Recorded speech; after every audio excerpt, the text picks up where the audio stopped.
Hi, I'm Scott Bartel. I'm the Program Officer of the Trust Fund for Victims here in Uganda. The Trust Fund for Victims is an entity created by the Rome Statute. It's perhaps the youngest institution created by the Rome Statute.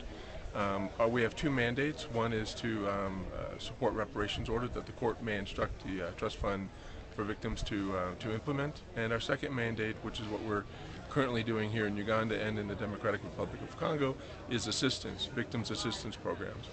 And the nature of that assistance may be material support, physical support, medical assistance, and it may also be what's considered psychological rehabilitation.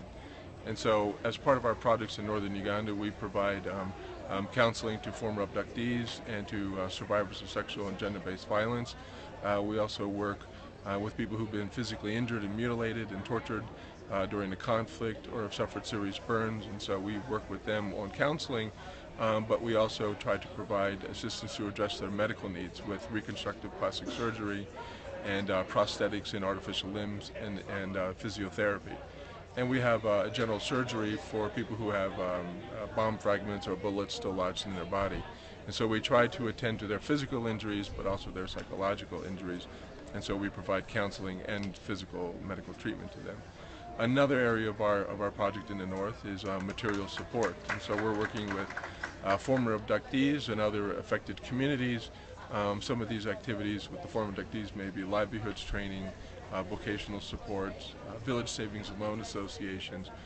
Village savings and loan associations are a very important initiative because they not only provide a livelihoods kind of initiative for people involved in the project, but they also provide kind of a group counseling and a support group for the members involved in that project, and that's very important. We also work with other war-affected communities. For example, in Lira district, we're working with Bologna, and many other communities that have had similar traumas, who've been the subject of a massacre or a mass attack on the entire community.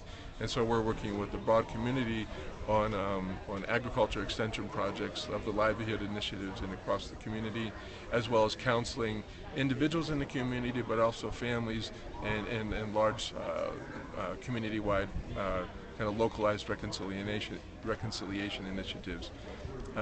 For some of our work, we work with local organizations, and we also work with cultural institutions, forging some of these activities with regards to the local peace-building efforts, working with traditional leaders on conflict resolution.